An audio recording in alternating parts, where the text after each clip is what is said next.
All right. Yeah, Honda, walk us through from your perspective what went wrong today. Oh, I feel like a lot of things went wrong for us today. A lot of things are fresh in my mind, having just come from the game. I think it was an uncharacteristic night for us. Um, when our coach looks at it, I know he'll say this is the BL from split one, not split two. We weren't willing to take the small wins, and we overplayed a lot, and we turned a lot of wins into pretty bad losses. And so I think we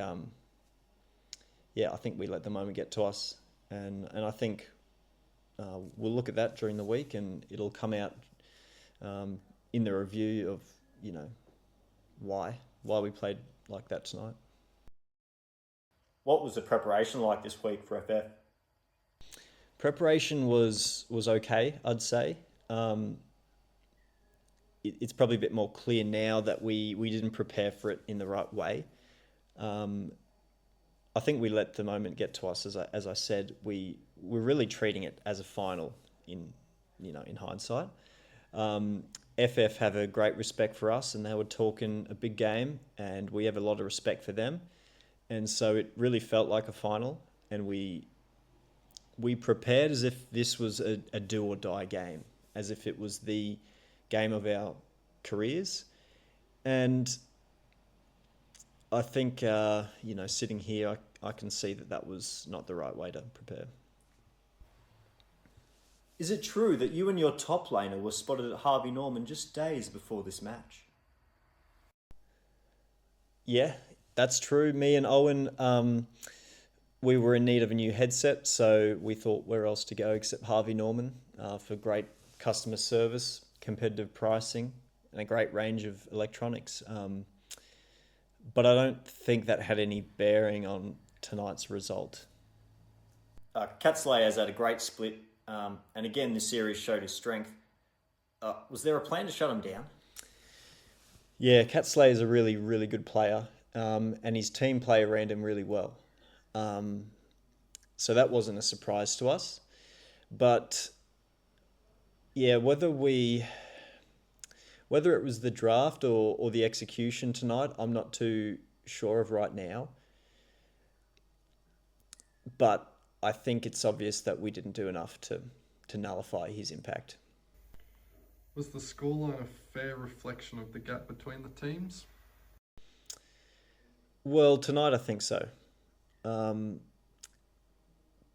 but it's only one game in the Swiss stage of the tournament, so we still remain pretty hopeful that um, while we didn't have a great showing tonight, this is the game you want to lose. You want to lose this game and get the better result in the finals when we inevitably meet them again. So probably deserves a 2-0 tonight, but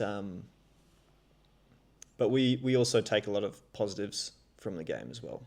Bronzen seemed to have another great night tonight. Honda, despite the result, you must be happy with how he's going. Yeah, well, that's one of the clear positives, I guess, from tonight, and I think Bronzon is one of those solid players who, throughout this split and last split, has been pretty overlooked, and people don't seem to give him enough credit.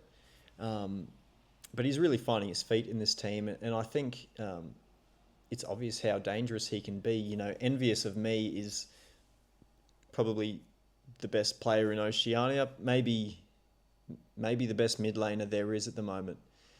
And for Bronson to go and shut him down, he was solo killing Envious of Me, and didn't have much of an impact on the series. We were really happy. I think Bronzon was probably the rose among thorns tonight. Looking back, would you draft differently? Would I draft differently? I mean, yeah, but hindsight is 2020, isn't it? I mean, you can look at did we not draft well enough to get on their back line?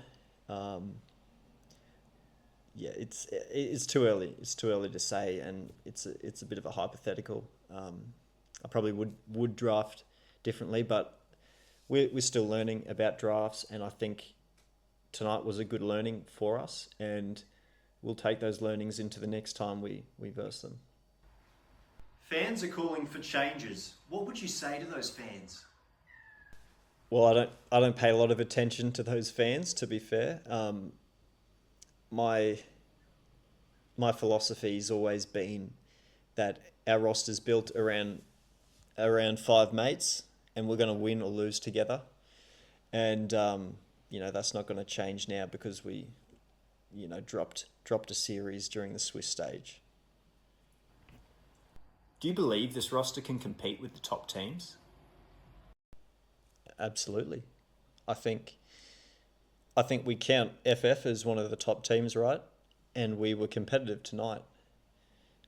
There were multiple parts of tonight where I think we were in control, and then we were out of control. As I was saying, I think we let the moment get to us, and I think we overplayed, and we were in winning positions, and we were a bit greedy and overplayed. So, yeah, absolutely. I think we are a top team, and I think we'll show that as the weeks go on. FF are a controversial team. I'm wondering what you make of all the sandbagging allegations. Oh, I don't pay any attention to that, to be honest. I'll let you write those headlines, and I'll let you entertain those narratives. But I mean, it's fine by me. Yeah. How will BL plan to bounce back from this? Well, we'll bounce back like Queenslanders bounce back. It's about action, not talk. So Sunday night, when it comes our time to verse Triple M, I think is our next match. We're going to show it on the Rift. There's no point me sitting here and talking about what we're going to do. We've just got to bounce back and respond. All right. Thanks, guys.